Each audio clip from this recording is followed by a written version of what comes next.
Okay, next heading നമ്മൾ ഇന്നലെ crystal field splitting തിയറിയെ പറ്റിയാണ് പഠിച്ചുകൊണ്ടിരുന്നത്. അതിനകത്ത് ടെട്രാഹെഡ്രൽ സ്പ്ലിറ്റിങ്ങിനെ പറ്റി പറഞ്ഞാണ് നമ്മൾ നിർത്തിയത് ഇന്നത്തെ class. Next colour in coordination compound heading. Colour in coordination compound.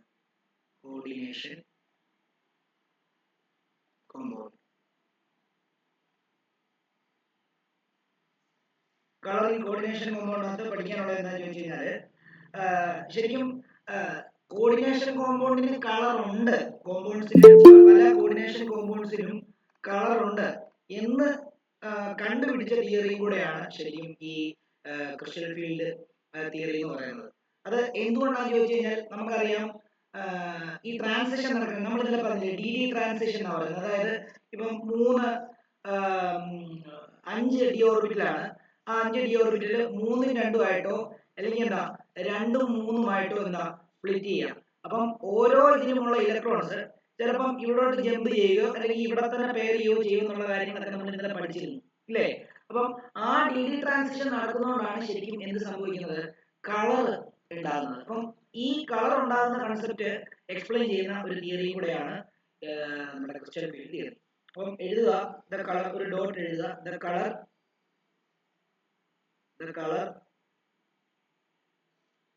can be explained using crystal field theory. The crystal field splitting energy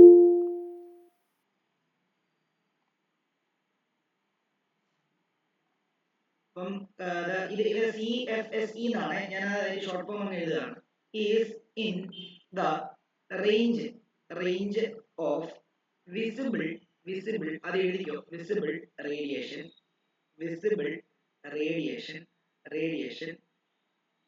spectrum. Electrons in the lower split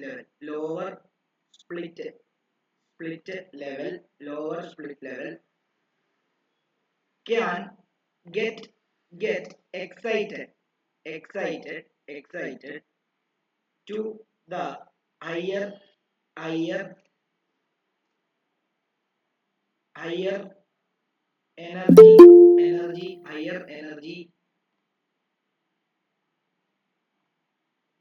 energy level by absorbing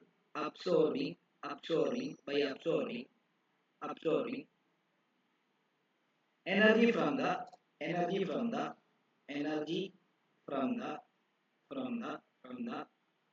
visible region equivalent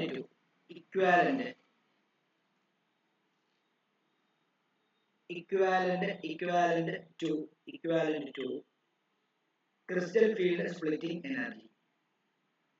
The color of the compound will be the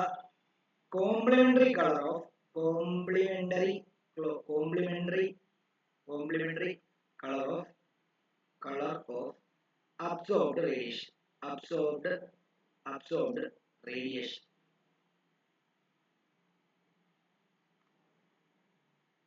Color occurs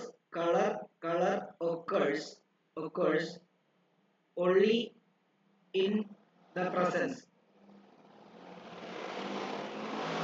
of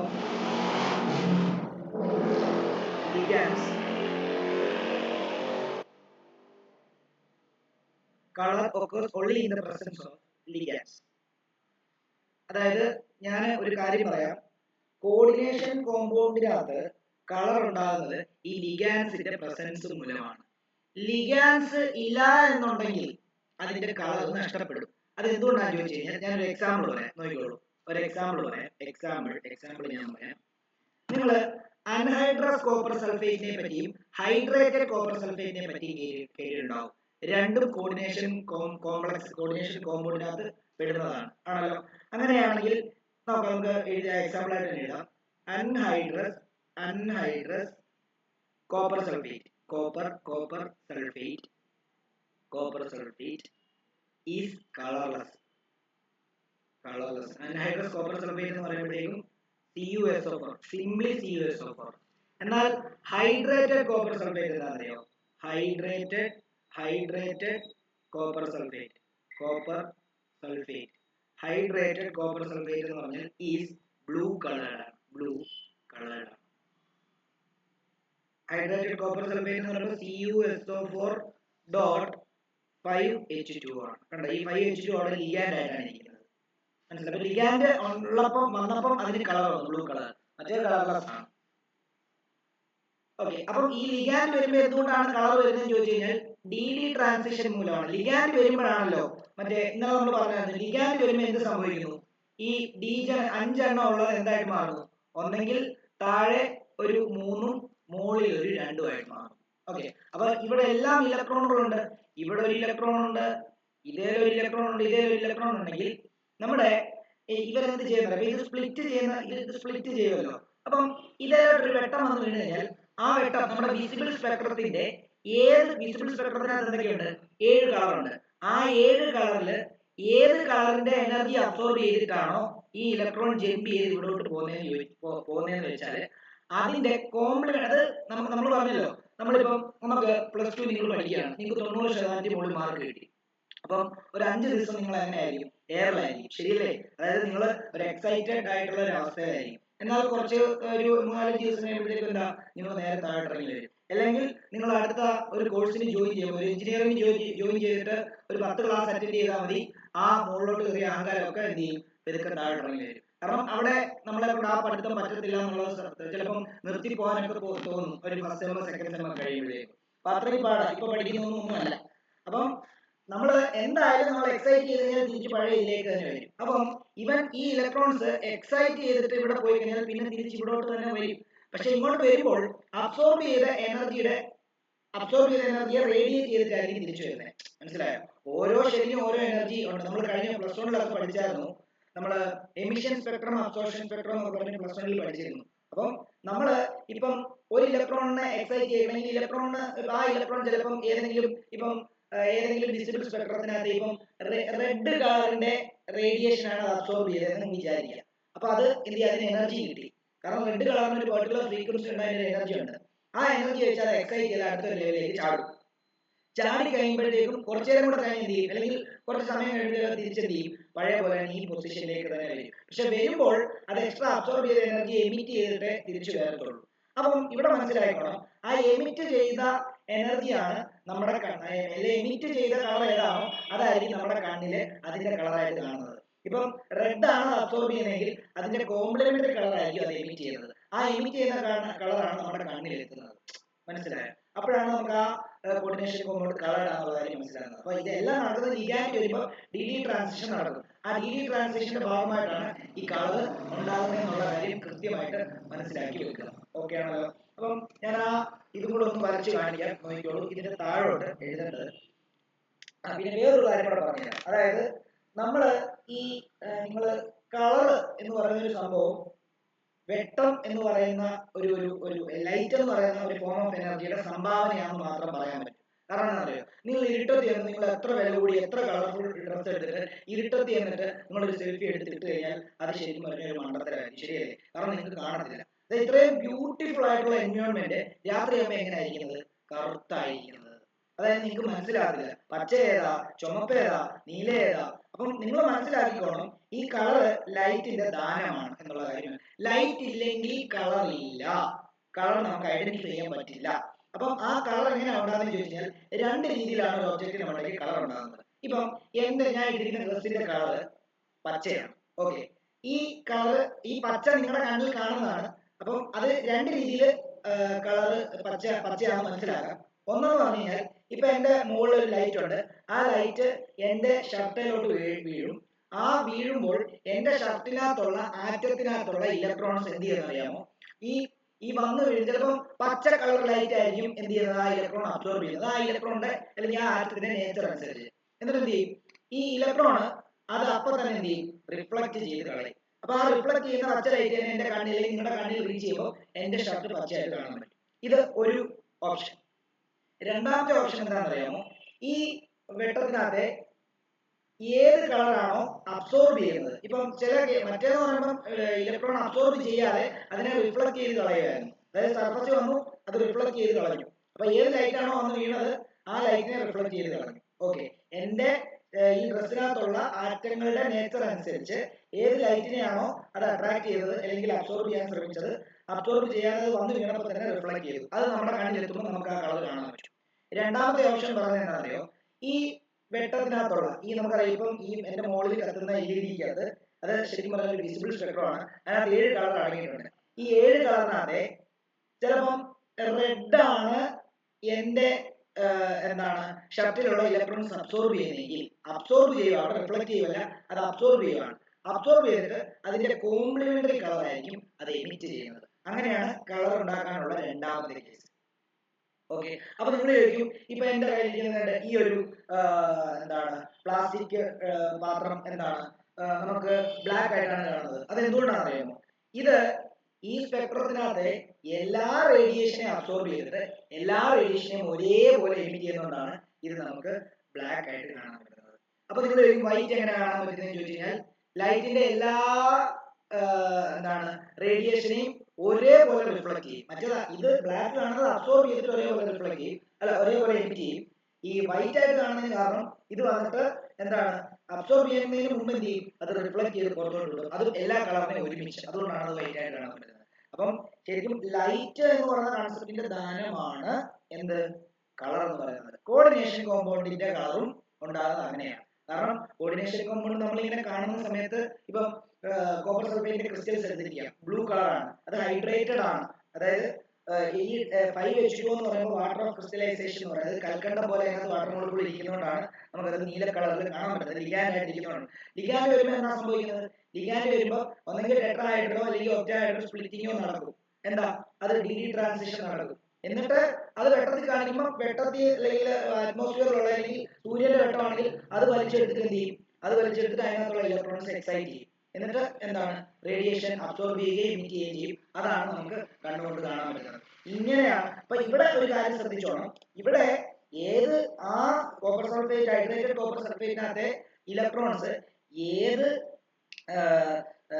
എന്താണ് light colour സ്പെക്ട്രത്തിനകത്തെ light ആണോ absorb ചെയ്യുന്നത് അതിന്റെ complementary colour ആയിരിക്കും emit ചെയ്യുന്നത്. ആ emit ചെയ്യുന്ന കളറിലായിരിക്കും ആ പർട്ടിക്കുലർ കോർഡിനേഷൻ കോമ്പൗണ്ടിനെ നമുക്ക് കാണാൻ പറ്റുന്നത്.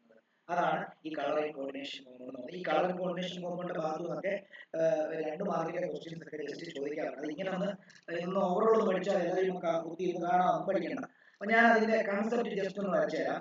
അതായത് EGയില് T2Gയില് 3 ഉണ്ടെങ്കിൽ ഇത് T2G ആണെന്ന് വിചാരിച്ചു. ഇത് T2G.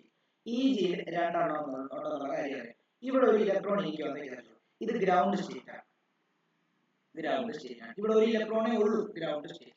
ഓക്കെ, ഇനി ഇതിന് വെളിയിൽ നിന്ന് ഒരു എന്താണ് ഒരു എനർജി, ഒരു ലൈറ്റ് വന്ന് ഈ ഇലക്ട്രോണിലോട്ട് വന്ന് വീണു. ആ ഇലക്ട്രോൺ അത് അബ്സോർബ് ചെയ്തു. അബ്സോർബ് ചെയ്യുമ്പോൾ ഇലക്ട്രോൺ എനർജി കിട്ടുമല്ലോ. അപ്പം എന്താ സംഭവിക്കുന്നതെന്ന് നോക്കി. അപ്പം ഇവിടെ ഇരിക്കുന്ന ഇലക്ട്രോൺ എന്ത് ചെയ്യുന്ന അറിയാമോ? ജമ്പ് ചെയ്ത് അടുത്ത ഇതിലേക്ക് പോകും. അതായത് ഇവിടെ നിന്ന് അത് ജമ്പ് ചെയ്തിട്ട് അടുത്ത ഇതിലേക്ക് പോകും. ഓക്കെ, ഇത് എക്സൈറ്റഡ് സ്റ്റേറ്റ് ആണ്. എക്സൈറ്റഡ് സ്റ്റേറ്റ് ആണ്. ഓക്കെ, അപ്പം ഇത് എങ്ങനെയാ ഇത് ചെയ്യുന്നത്? ഇത് ഒരു എനർജി അബ്സോർബ് ചെയ്യുമ്പോഴാണ് പോകുന്നത്. അതായത് ഒരു H എനർജി ഇസ് അബ്സോർബ്ഡ്. ആര് അബ്സോർബ് ചെയ്യുന്നു? ഗ്രൗണ്ട് സ്റ്റേറ്റിലുള്ള ഇലക്ട്രോൺ അബ്സോർബ് ചെയ്യുന്നു. അങ്ങനെ അബ്സോർബ് ചെയ്യുമ്പോൾ അത് എക്സൈറ്റ് ചെയ്ത് മുകളിലോട്ട് പോകും. ഓക്കെ ആണല്ലോ. പിന്നെ അൺപെയർഡ് ഇലക്ട്രോൺസ് ആണെങ്കിൽ മാത്രമേ എന്ത് സംഭവിക്കത്തുള്ളൂ, അവിടെ കളർ ഉണ്ടാക്കാൻ പറ്റുള്ളൂ. കാരണം എന്താ, പെയർ ചെയ്തിരിക്കുന്ന ഇലക്ട്രോണിനെ ലൈറ്റ് വെച്ചിട്ട് എക്സൈറ്റ് ചെയ്യിക്കാൻ പാടില്ല. കാരണം പെയർ ചെയ്തിരിക്കുകയാണെങ്കിൽ നല്ല സ്ട്രോങ് ആയിട്ടായിരിക്കും ഇരിക്കുന്നത്. അപ്പൊ ഈ വിസിബിൾ ലൈറ്റിന് ആ പെയർ ചെയ്തിരിക്കുന്ന ഇലക്ട്രോണിനെ പൊട്ടിക്കാനുള്ള കഴിവില്ല. എക്സൈറ്റ് ചെയ്യിപ്പിക്കാനുള്ള കഴിവുണ്ടെങ്കിലും സിംഗിൾ ആയിട്ട് ഇരിക്കുവാണെങ്കിലേ പറ്റത്തുള്ളൂ. ഒറ്റ എന്താണ് പെയർ ചെയ്തിരിക്കുവാണെങ്കിൽ പറ്റത്തില്ല. ക്ലിയർ ആണോ? എന്തെങ്കിലും ഡൗട്ട് ഉണ്ടെങ്കിൽ ചോദിച്ചോ. ചോദിക്കാം.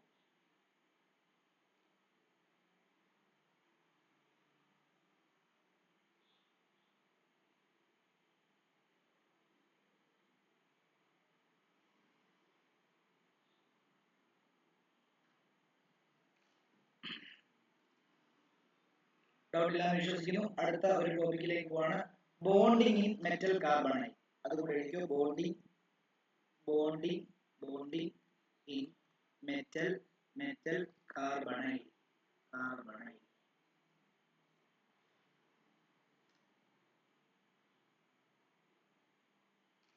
ഒരു ഡോട്ട് ഇട്ട് എഴുതുക. Metal carbonyl are homoleptic complex having well defined structures like square planar, tetrahedral, trigonal, bipyramidal,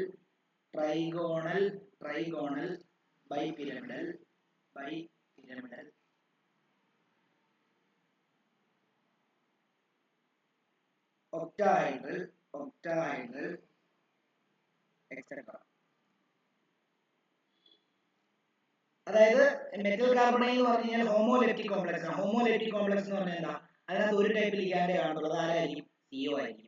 അപ്പൊ അങ്ങനെ ഒരു ടൈപ്പ് ലിഗാൻഡേ ഉള്ള ഒരു മെറ്റൽ കാർബണൈലിനെയാണ് നമ്മൾ എന്താ പഠിക്കുക, അല്ലെങ്കിൽ അങ്ങനെയുള്ള വിഭാഗം ആൾക്കാരെ പറ്റിയാണ് നമ്മൾ പഠിക്കാൻ പോകുന്നത്. അവർ പല ഷേപ്പിലുണ്ടാവും. സ്ക്വയർ പ്ലെയിനാർ ഷേപ്പിലുണ്ട്, ടെട്രാഹെഡ്രലുണ്ട്, ട്രൈഗോണൽ ബൈപിരമിഡലുണ്ട്, ഒക്ടാഹെഡ്രലുണ്ട്.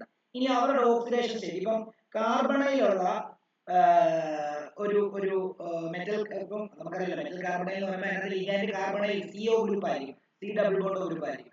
അതിന്റെ കൂടെയുള്ള സെൻട്രൽ ആറ്റത്തിന്റെ ഓക്സിഡേഷൻ സ്റ്റേറ്റ് 0 ആയിരിക്കും എന്നുള്ള കാര്യം കൂടെ ഓർക്കണം. പരീക്ഷയ്ക്ക് ചോദിച്ചിട്ടുണ്ട് ഒരു മാർക്കിന്.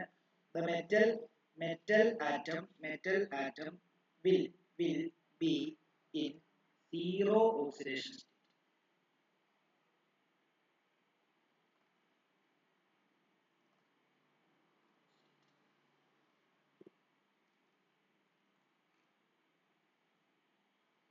അതുകൂടെ എഴുതുക.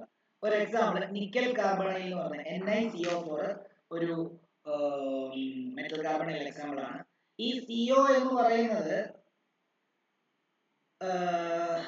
CO അതായത് 4 6 8 അങ്ങനെയൊക്കെ നമുക്ക് CO മാത്രമേ അതിനകത്ത് കാണുള്ളൂ. കാരണം ഹോമോലെപ്റ്റിക് കോംപ്ലക്സ് ആണ് ഞാൻ പറഞ്ഞായിരുന്നല്ലോ.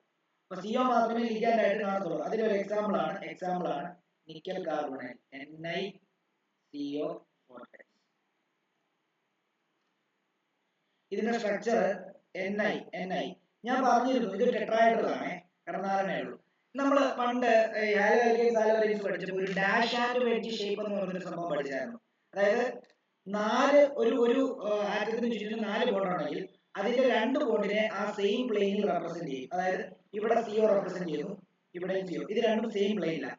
എന്നിട്ട് നമ്മുടെ സൈഡിലോട്ടുള്ള നമ്മളെ നോക്കിയുള്ള ആ ഒരു പ്ലെയിനില് നമ്മൾ ഇങ്ങനെ, അതായത് കട്ടിക്ക് വരയ്ക്കുന്നു. ഇത് നമ്മുടെ സൈഡിലോട്ടുള്ള പ്ലെയിൻ ആണ്, അത് CO. അതേപോലെ തന്നെ അപ്പുറത്ത് ഇതാണ് അപ്പുറത്തെ പ്ലെയിൻ, അതായത് അങ്ങോട്ടേക്കുള്ളത്. അതായത് എങ്ങനെ ഇരിക്കുമെന്ന് ചോദിച്ചു കഴിഞ്ഞാൽ നമ്മുടെ എന്താ ഇങ്ങനെ ഇരിക്കും. അതായത് ഇത് 2 ഒരു പ്ലെയിൻ ആണ്. അതായത് നോക്കിക്കോളൂ, ഇത് 2 ഒരേ പ്ലെയിനിലായിരിക്കുന്നത്. ഒരെണ്ണം ഇങ്ങനെയും ഒരെണ്ണം അങ്ങോട്ടും ഒരെണ്ണം ഇങ്ങോട്ടും ഇരിക്കും. അതാണ് ഡാഷ് ആൻഡ് വെഡ്ജ്. നമ്മൾ ഓൾറെഡി മറ്റേ അലോഅലിയൻസിനൊക്കെ പറഞ്ഞതാണ്. ഇനിയും ആ ക്ലാസ് ഒന്നും അറ്റൻഡ് ചെയ്യാത്തവർക്ക് നമുക്കൊന്നും എടുക്കുന്ന സമയത്ത് മനസ്സിലാവും. ഇതാണ് അതിന്റെ സ്ട്രക്ചർ. ഓക്കെ ആണോ? നിക്കൽ കാർബണൈൽ ഇതും ഒരു പ്രാവശ്യം നിക്കൽ കാർബണൈലിന്റെ സ്ട്രക്ചറും അത് പരീക്ഷ ഒരു പ്രാവശ്യം ചോദിച്ചായിരുന്നു സ്ട്രക്ചർ വരയ്ക്കാനായിട്ട്. അതേപോലെ ഇതൊരു മോണോ ന്യൂക്ലിയർ കാർബണൈൽ ആണ്.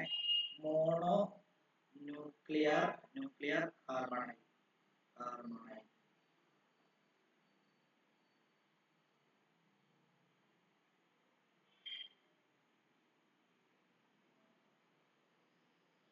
ഇനി ഒരു പോളി ന്യൂക്ലിയർ കാർബണൈൽ എക്സാമ്പിൾ നമുക്ക് വേണമെങ്കിൽ വരയ്ക്കാം. ഇങ്ങനെ അതിന് ഞാൻ ഡാഷ് ആൻഡ് വെഡ്ജ് ഒന്നും വരയ്ക്കുന്നില്ല കേട്ടോ.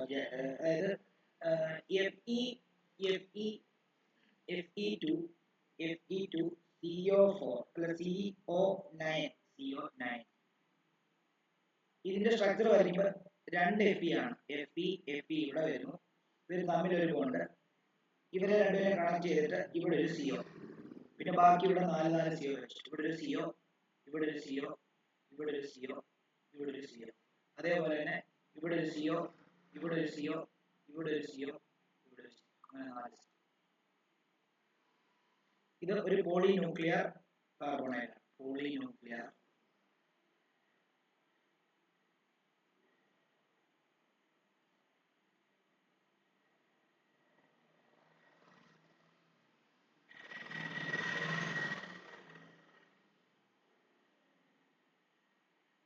ഇനി ഇവരുടെ ഒരു പ്രത്യേകതയുണ്ട്. അതായത് ഈ മെറ്റൽ കാർബണൈൽ സ്പെസിഫിക് ആയിട്ട് നമുക്കറിയാം, നമ്മൾ ഒത്തിരി ലിഗാൻഡുള്ള ആൾക്കാരെ പറ്റി ഈ ചാപ്റ്ററിനകത്ത് പഠിച്ചു. എന്നിട്ട് എന്തുകൊണ്ട് ഈ മെറ്റൽ കാർബണൈലിനെ സ്പെസിഫിക് ആയിട്ട് നമ്മൾ എടുത്ത് പഠിക്കുന്നു എന്നുള്ളതിന്റെ ഒരു കാരണമാണ് നമ്മൾ പഠിക്കാൻ പോകുന്നത്. ഇവിടെ ഒരു സൈനർജിക് ഇഫക്റ്റ്, ഒരു ബാക്ക് ബോണ്ടിങ് ഇഫക്റ്റ് എന്നൊക്കെ പറഞ്ഞൊരു കൺസെപ്റ്റ് വരുന്നുണ്ട്. അതാണ് മറ്റുള്ള കോർഡിനേഷൻ കോമ്പൗണ്ടിൽ നിന്ന് ഈ മെറ്റൽ കാർബണൈലിനെ എന്താണ് വ്യത്യാസപ്പെടുത്തി ഇരിക്കുന്നത്. അപ്പൊ അതിനെ പറ്റി കൂടെ നമുക്കൊന്ന് എഴുതണം. അതും കൂടെ ഒന്ന് എഴുതിക്കോളൂ, അതുകൂടെ ഒന്ന് എഴുതിക്കോളൂ. അത് ഇമ്പോർട്ടൻ്റ് ആണ്, അത് പഠിക്കണം. മെറ്റൽ കാർബണൈൽ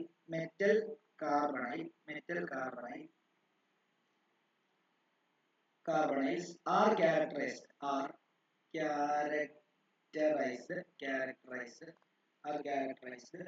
by metal, അതായത് carbon to metal sigma bond. അതെന്തുകൊണ്ട് ഇങ്ങനെ എഴുതിയെന്നറിയോ?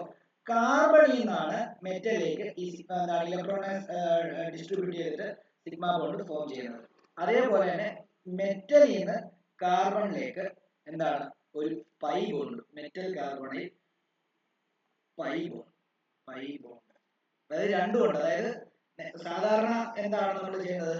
സാധാരണ നമ്മൾ മറ്റ് ലിഗാൻസ് ഒക്കെ വരുന്ന സമയത്ത് അത് വേക്കന്റ് ആവുന്ന സമയത്ത് അത് അവിടെ വന്ന് ഇരിക്കുക ചെയ്യുന്നത്.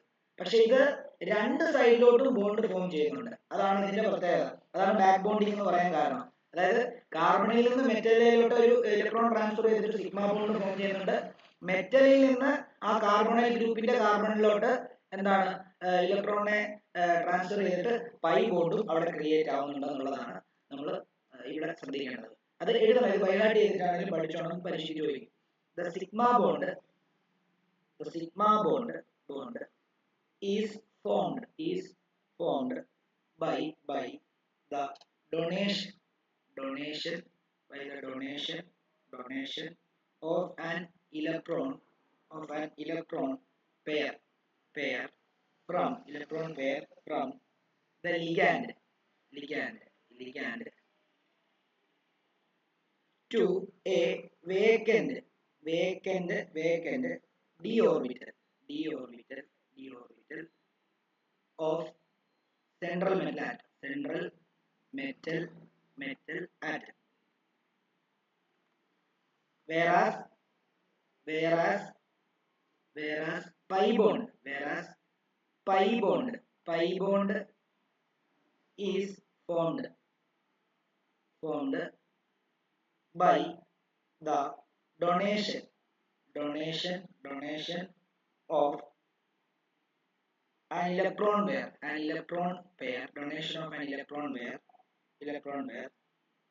from filled d orbital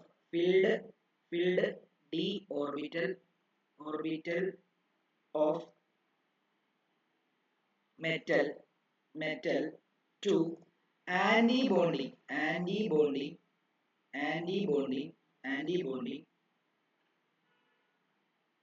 molecular orbital of carbonyl ligand.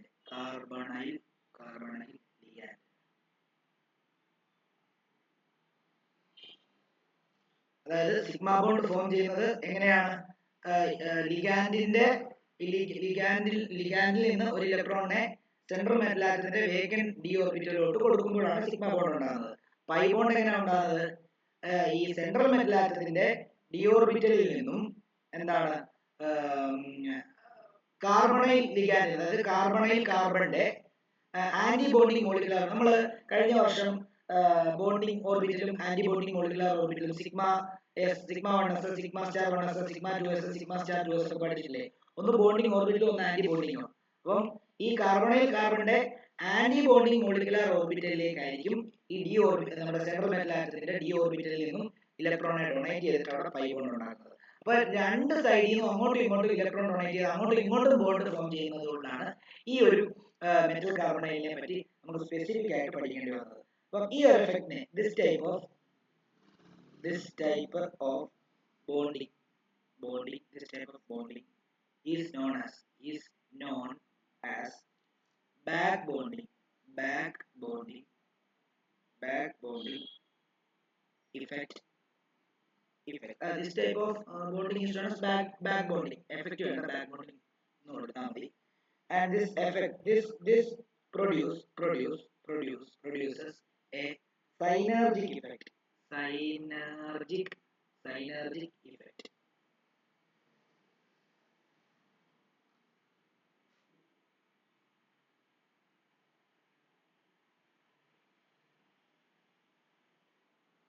ഇതിന്റെ ഒരു പടവും കൂടെ നമുക്ക് വരയ്ക്കാനുണ്ട്, അതും ഇമ്പോർട്ടന്റ് ആണ്. ഇതിന്റെ ഒരു പടവും കൂടെ വരയ്ക്കണം.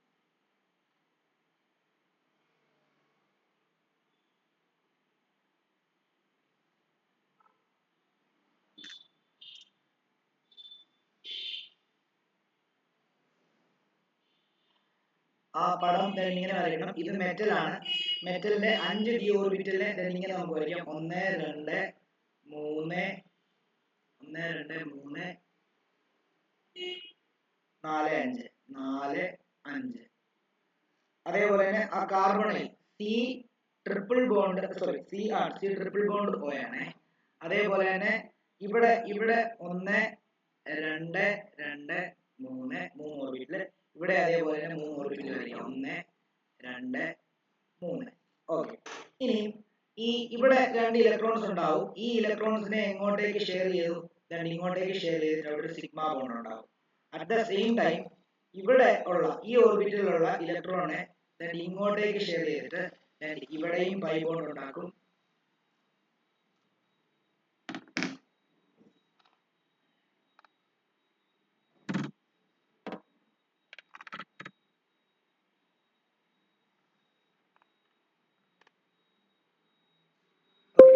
ഇവിടെയും പൈ ബോണ്ട് ഉണ്ടാക്കും.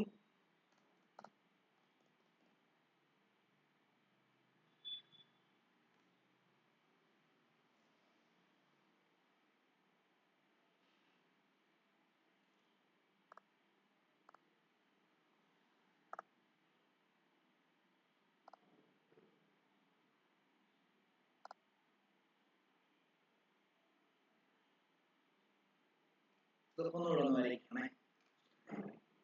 എം മെറ്റല് 1 2 3 ഓർബിറ്റല്, ഇവിടെ 2 ഓർബിറ്റല്. അടുത്ത കാർബൺ സി ട്രിപ്പിൾ ബോണ്ടോ, ഇവിടെ 3 എണ്ണം. അതേപോലെ തന്നെ ഇവിടെ എത്രയാ? ഇവിടെ 3. ഈ 3 എണ്ണത്തില് ഇവിടെ എന്താണ്? ഒരു ബോണ്ട് ഉണ്ട്, ആ ഇലക്ട്രോൺ ഉണ്ട്. അതിനെ ഇങ്ങോട്ടേക്ക് ഷെയർ ചെയ്തിട്ട് സിഗ്മ ബോണ്ട് ഉണ്ടാക്കുന്നു. അതേപോലെ തന്നെ ഇതിന്റെ എന്താണ് ഡി ഓർബിറ്റിലുള്ള മറ്റ് ഇത് ശരിക്കും പറഞ്ഞാൽ ഈ മെറ്റലിന്റെ പൈ ബോണ്ടിങ് മോളിക്കുലാർ ഓർബിറ്റില്ല. പൈ ബോണ്ടിങ് മോളിക്കുലാർ ഓർബിറ്റില്ല. മോളിക്കുലാർ ഓർബിറ്റലാണ്. ഇത് മറ്റേ കാർബണിന്റെ pi star anti bonding molecular ഓർബിറ്റില്ല.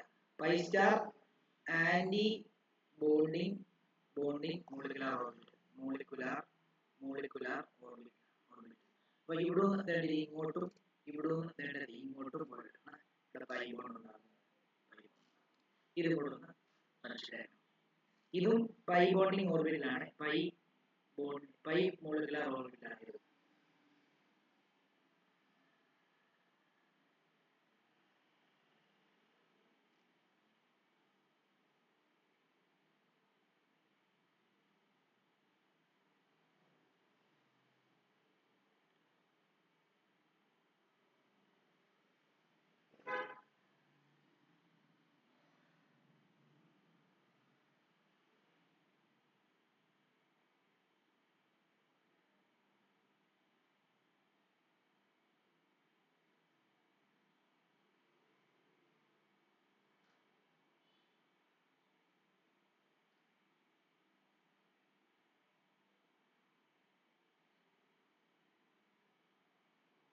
നമുക്ക് നമ്മുടെ ഏറ്റവും ലാസ്റ്റ് ടോപ്പിക്കാണ്, അതായത് സ്റ്റെബിലിറ്റി ഓഫ് കോർഡിനേഷൻ കോമ്പൗണ്ട്.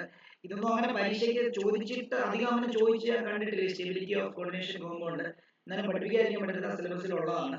പിന്നെ അതേപോലെ തന്നെ നമുക്ക് importance and application of coordination, അവിടെ ഒന്ന് രണ്ട് മാർക്കിനൊക്കെ ചെറിയ ചെറിയ ക്വസ്റ്റ്യൻസ് ഒക്കെ ചോദിച്ചിട്ടുണ്ട്. അതായത് ഈ മറ്റേ ബുള്ളറ്റ്സ് ഒക്കെ ഉണ്ടാക്കുന്നത് ഏത് മെറ്റീരിയൽ വെച്ചിട്ടാണ്, അങ്ങനെയൊക്കെയുള്ള കുറെ ക്വസ്റ്റ്യൻസ് ഒക്കെ ചോദിച്ചിട്ടുണ്ട്. അതായത് ചില പോയിസൺ ട്രീറ്റ്മെന്റിലൊക്കെ നമ്മൾ ഈ എന്താണ് കോർഡിനേഷൻ കോമ്പൗണ്ട് വെച്ചിട്ട് നമ്മൾ അത് ട്രീറ്റ് ചെയ്യും. അത് ഏതൊക്കെയാണെന്നുള്ള കാര്യങ്ങളൊക്കെ, പിന്നെ ചില ഇൻഡസ്ട്രിയൽ പ്രിപ്പറേഷൻ, ചില കോമ്പൗണ്ട്സിന്റെ ഇൻഡസ്ട്രിയൽ പ്രിപ്പറേഷന് എന്താ കാറ്റലിസ്റ്റ് ആയിട്ട് ഉപയോഗിക്കാറുണ്ട്.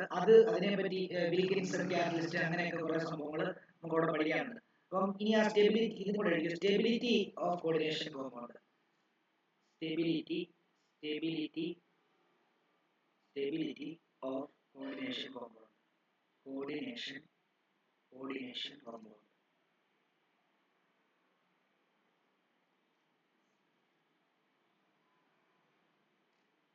ഒരു ഡോട്ട് ഇട്ട് it depends on the magnitude of association constant. എന്നാ പറഞ്ഞാൽ association constant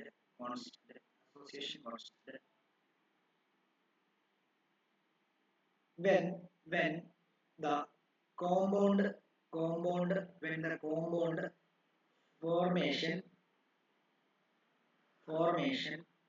formation equilibrium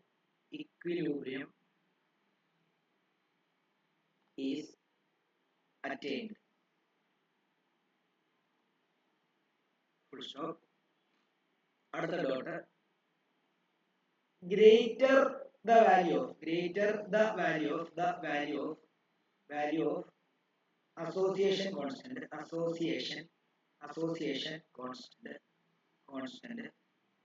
greater will be the stability.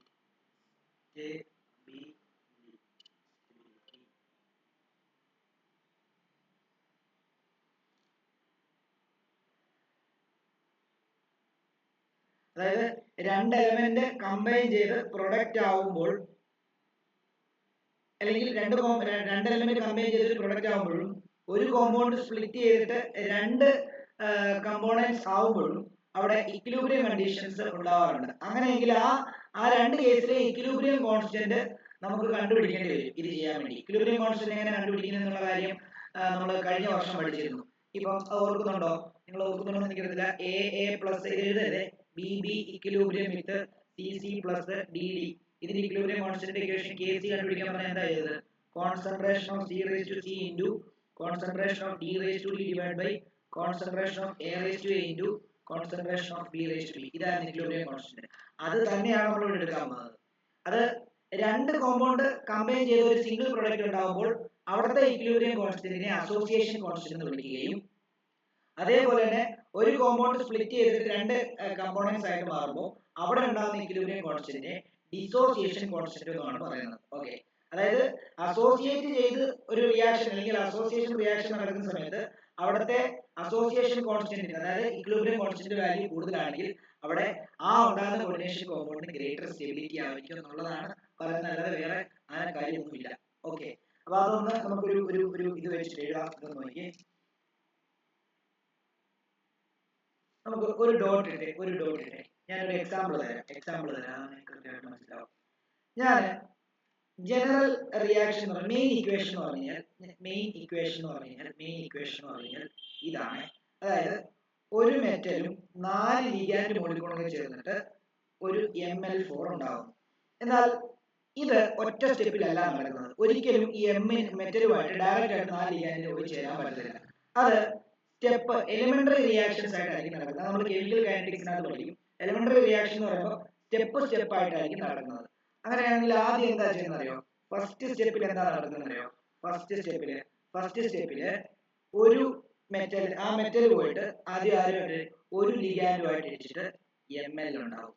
അവിടുത്തെ എന്താണ് അസോസിയേഷൻ കോൺസ്റ്റന്റിന്റെ വാല്യൂ Kc എങ്ങനെ കണ്ടുപിടിക്കാം? നമുക്കറിയാം, പ്രൊഡക്റ്റിന്റെ കോൺസെൻട്രേഷൻ അങ്ങനെയാണ് നമ്മൾ എഴുതിയത്. C raised to C D raised to D ആദ്യം എഴുതിയത് ഡിവൈഡഡ് ബൈ റിയാക്ടന്റിന്റെ കോൺസെൻട്രേഷൻ. ഓക്കെ ആണല്ലോ.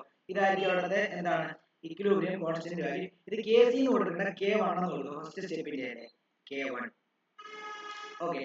അതേപോലെ സെക്കൻഡ് സ്റ്റെപ്പ് ആവുമ്പോഴോ സെക്കൻഡ് സ്റ്റെപ്പ് അതായത് ഈ മുകളിൽ നടക്കുന്ന റിയാക്ഷൻ 4 സ്റ്റെപ്പായിട്ട് നടക്കുന്നത്.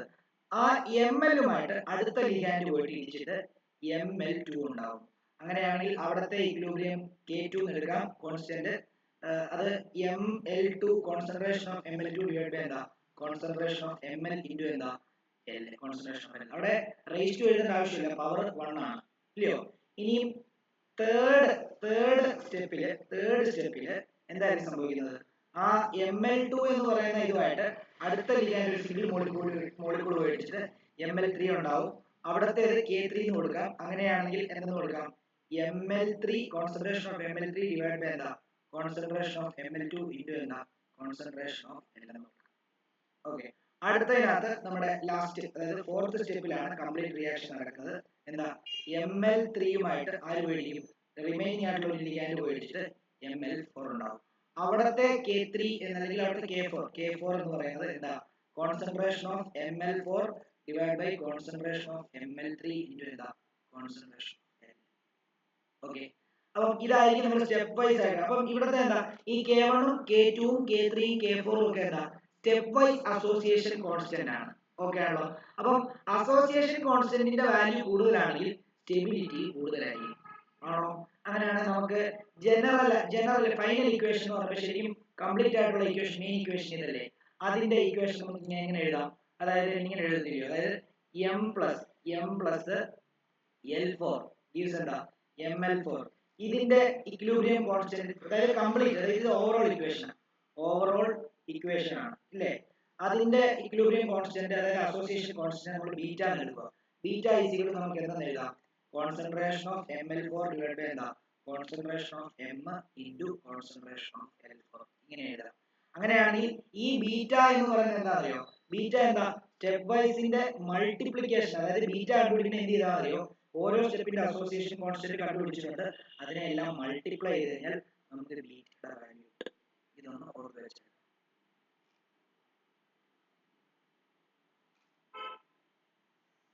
ചിലതിന് ബീറ്റ സഫിക്സ് ആയിട്ട് ഒരു 4 കൂടെ കൊടുക്കും കേട്ടോ. കാരണം എന്താ വെച്ച് കഴിഞ്ഞാൽ നാല് സ്റ്റെപ്പ് ആയതുകൊണ്ടാണ് ബീറ്റ 4 എന്ന് കൊടുത്തിരിക്കുന്നത്. ഓക്കെ. ചില ടെക്സ്റ്റിനകത്ത് അങ്ങനെ കൊടുത്തിരിക്കും, ഞാൻ അങ്ങനെ കൊടുത്തില്ല. ബീറ്റ 4 വേണേൽ നിങ്ങൾക്ക് കൊടുക്കാം, നിങ്ങളുടെ സ്കൂളിൽ എങ്ങനെയാണുള്ളത്.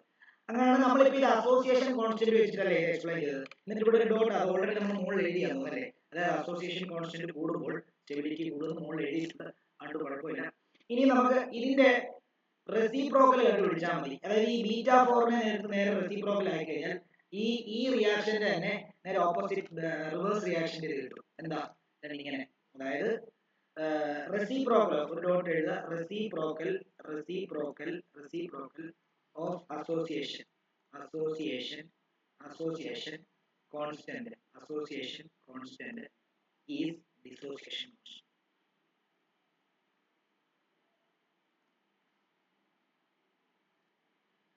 that is നമുക്ക് ബീറ്റാനെ ബീറ്റ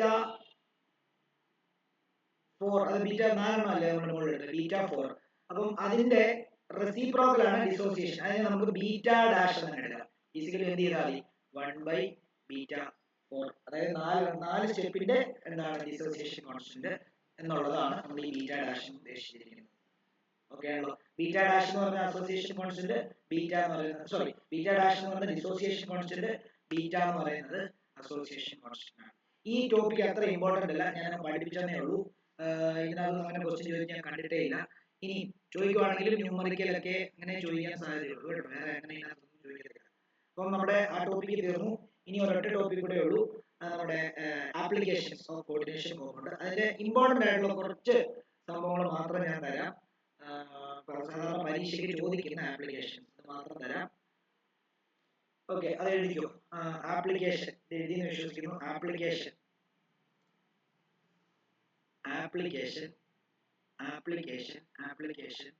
ഓഫ് കോർഡിനേഷൻ കോമ്പൗണ്ട്.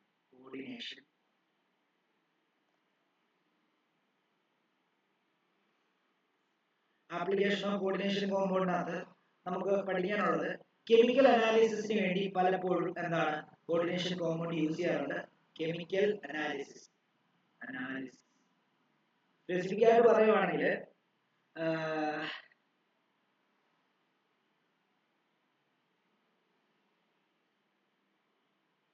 ഈ കളർ ചേഞ്ച് നമുക്കറിയില്ല, കോർഡിനേഷൻ കോമ്പൗണ്ടിനകത്ത് നമുക്ക് കോർഡിനേഷൻ കോമ്പൗണ്ട് കളേർഡ് ആണ്. അപ്പൊ അതിന്റെ കളർ ചേഞ്ചുമായിട്ട് ബന്ധപ്പെട്ട് ഇപ്പം അതിനകത്ത് എന്തെങ്കിലും ആഡ് ചെയ്യുന്ന സമയത്ത് അതിന്റെ കളർ മാറുകയോ ഒക്കെ ചെയ്യുവാണെങ്കിൽ അവിടെ റിയാക്ഷൻ നടന്നു എന്നുള്ള കാര്യം നമുക്ക് മനസ്സിലാക്കാം. അപ്പൊ മറ്റു പലതിനും റിയാക്ഷൻ നടന്നോ ഇല്ലയോ എന്ന് അറിയാൻ വേണ്ടി നമുക്ക് ഈ കോർഡിനേഷൻ കോമ്പൗണ്ടിനെ ആഡ് ചെയ്തിട്ട് അതിന്റെ കളർ ചേഞ്ച് വെച്ചിട്ട് നമുക്ക് അത് മനസ്സിലാക്കാൻ പറ്റും. അങ്ങനെ യൂസ് ചെയ്യുന്ന കുറച്ച് കോർഡിനേഷൻ കോമ്പൗണ്ട് എക്സാമ്പിൾ ഞാൻ പറഞ്ഞുതരാം. ഒന്ന് EDTA, ഒന്ന് കുപ്രോൺ എന്ന് പറയും, കുപ്രോൺ. ഒന്ന് DMG. ഈ DMG ഒരു പ്രാവശ്യം ചോദിച്ചിട്ടുണ്ട്. എന്താണ്? ഡൈമീഥൈൽ ഗ്ലൈ ഓക്സൈഡ് എന്നാണ്. Dimethyl ഗ്ലൈ oxide.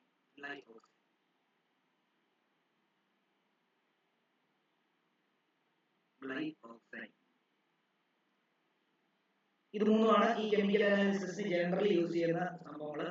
ഇനി അതേപോലെ തന്നെ വാട്ടറിന്റെ ഹാർഡ്നെസ്, നമുക്കറിയാം കുഴൽക്കിണറ്റിലെ വെള്ളം അല്ലെങ്കിൽ നിങ്ങൾ വീട്ടിൽ കുഴൽക്കിണർ യൂസ് ചെയ്യുന്ന ആൾക്കാർ എവിടെയെങ്കിലും ഉണ്ടെങ്കിൽ നിങ്ങൾ ആ വെള്ളം കുടിക്കുന്ന സമയത്ത് നിങ്ങൾക്ക് ഒരു ഹാർഡ്നെസ് ഫീൽ ചെയ്യും. പിന്നെ സോപ്പ് ഒന്നും പതയത്തില്ല, അങ്ങനെയൊക്കെയുള്ള പ്രശ്നങ്ങളുണ്ട്.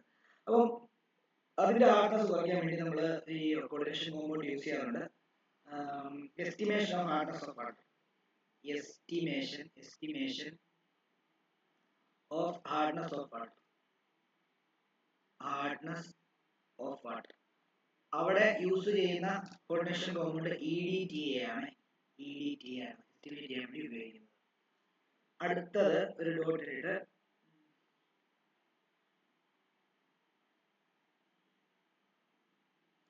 in refining of metal, refining of metals like nickel. അത് മോണ്ട് പ്രോസസ് എന്നാ പറയുന്നത്. മോണ്ട് process.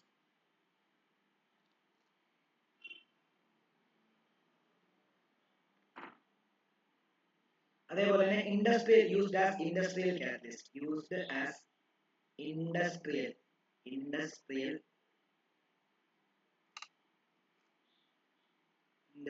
Catalyst.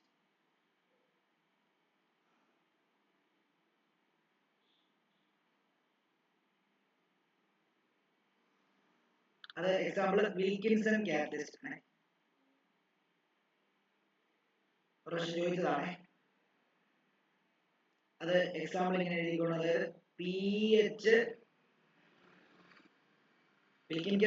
Wilkinson കാറ്റലിസ്റ്റിന്റെ ഫോർമുലയാണ് PH3P thrice RHCl. ഇത് used in hydrogenation of alkenes. Used in hydrogenation of alkene. ചുമ്മാ വായിച്ചു വിട്ടാൽ വേറൊന്നും ഇല്ല. അതേപോലെ ബ്ലാക്ക് ആൻഡ് വൈറ്റ് ഫോട്ടോഗ്രാഫിക്കകത്ത് യൂസ് ചെയ്യാറുണ്ട്. കാരണം ഇവിടെ സിൽവർ ഒരു ഡി ബ്ലോക്ക് എലമെന്റ് ആണല്ലോ. അപ്പൊ സിൽവർ സെൻട്രൽ മെറ്റൽ ആറ്റം ആയിക്കൊണ്ടുള്ള ഏതെങ്കിലുമൊക്കെ യൂഷ്വലി സിൽവർ ക്ലോറൈഡോ അല്ലെങ്കിൽ സിൽവർ ബ്രോമൈഡോ ഒക്കെയാണ് നമ്മൾ ഈ ബ്ലാക്ക് ആൻഡ് വൈറ്റ് ഫോട്ടോഗ്രാഫിക്ക് യൂസ് ചെയ്യുന്നത്. അപ്പം ബ്ലാക്ക് ആൻഡ് വൈറ്റ് ഫോട്ടോഗ്രാഫി.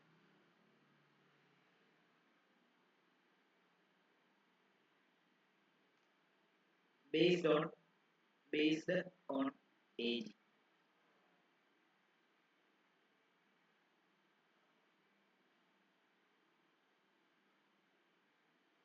അടുത്തത് കീലേറ്റിംഗ് തെറാപ്പി. തെറാപ്പിക്കകത്ത് യൂസ് ചെയ്യും കീലേറ്റിംഗ് തെറാപ്പി. ഈ കീലേറ്റിംഗ് തെറാപ്പി എന്ന് പറഞ്ഞാൽ നിങ്ങളെ ഇതിന്റെ ഇൻട്രൊഡക്ഷൻ പറഞ്ഞപ്പോൾ ഞാൻ പറഞ്ഞായിരുന്നു, നമ്മുടെ ശരീരത്തിൽ ഏതെങ്കിലും ഒരു പർട്ടിക്കുലർ എലമെന്റ് മൂലമുള്ള പോയിസൺ നമ്മുടെ ശരീരത്തിൽ കയറി കഴിഞ്ഞാൽ അതിനെയൊക്കെ നമുക്ക് ട്രീറ്റ് ചെയ്യാൻ ഈ കീലേറ്റിംഗ് തെറാപ്പി അല്ലെങ്കിൽ കോർഡിനേഷൻ കോമ്പൗണ്ട് സഹായപ്രദമാകും ഈ കീലേറ്റിംഗ് തെറാപ്പി വെച്ചിട്ട്. അതായത് അതെങ്ങനെയാണെന്ന് ചോദിച്ചു കഴിഞ്ഞാൽ excess of Fe and Cu can be removed using pencilamine and this ferrioxide.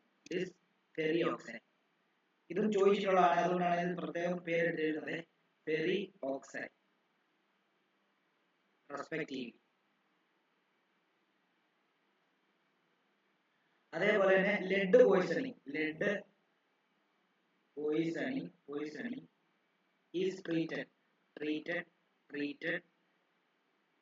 using EDTA. അതേപോലെ തന്നെ നമ്മുടെ ഈ ബുള്ളറ്റ്സ് ഒക്കെ യൂസ് ചെയ്യുന്ന മിഷ്മെറ്റൽ, അത് നമുക്ക് ആ ഡി ബ്ലോക്ക് എലമെന്റ് വരുമ്പോൾ അതിനകത്ത് ഓൾറെഡി പറയുന്നുണ്ട്, അതിനെപ്പറ്റി പഠിക്കാനുണ്ട്, അവിടെ വരുമ്പോൾ ഞാനത് പറഞ്ഞുതരാം. പിന്നെ ചില ട്യൂമർ ഒക്കെ എന്താണ് ട്യൂമർ ഗ്രോത്ത് ഒക്കെ ഇൻഹിബിറ്റ് ചെയ്യാൻ ഈ സിസ്പ്ലാറ്റിൻ എന്ന് പറയുന്ന ഒരു കോർഡിനേഷൻ കോമ്പൗണ്ട് നമ്മൾ യൂസ് ചെയ്യാറുണ്ട്, അതും വേണം എഴുതിയിട്ടുള്ളത്. അതായത് ട്യൂമർ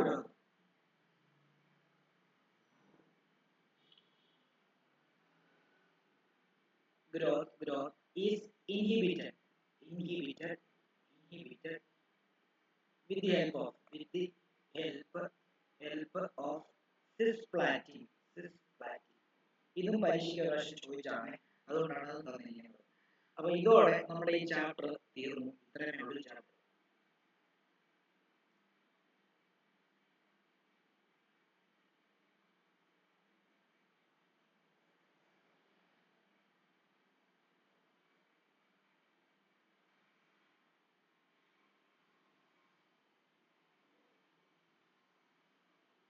എന്തെങ്കിലും ഡൗട്ട് ഉണ്ടെങ്കിൽ ചോദിക്കണം.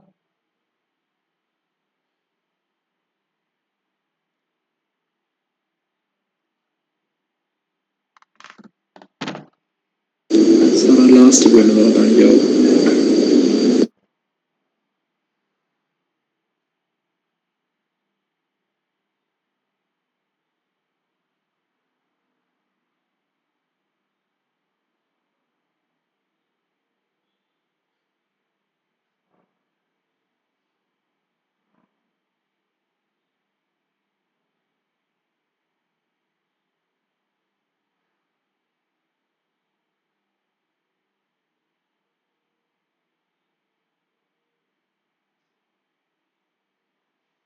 ഓക്കെ, എല്ലാവരും എഴുതി കഴിഞ്ഞെങ്കിൽ നമുക്ക് ഇന്നത്തെ ക്ലാസ് കൂടെ നിർത്താം. കാരണം തീർന്നു, ചാപ്റ്റർ തീർന്നു. ഇതിന്റെ ക്വസ്റ്റ്യൻസ് ഒക്കെ നമുക്ക് അടുത്ത ക്ലാസ്സിൽ ചെയ്യാം.